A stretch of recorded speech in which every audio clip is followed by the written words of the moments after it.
Kelinglar, bugun ertalabki ovqatlarimni qilib, Lagon produktlariga chestni odziv qoldiraman.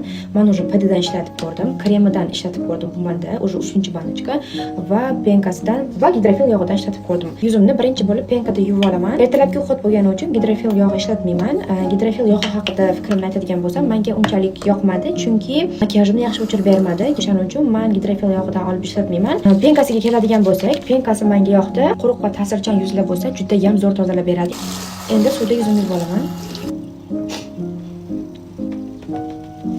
Вот, yuzimni penkada yuvib bo'ldim. Endi esa menda toner bo'lmaganligi uchun pad haqida gaplashamiz. Prям odala yozishga tayyorman bu pad uchun.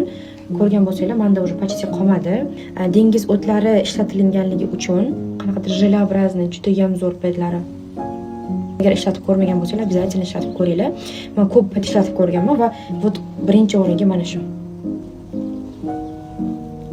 Ko'rdinglarmi yaltirashini? Вот, endi kremini ishlataman.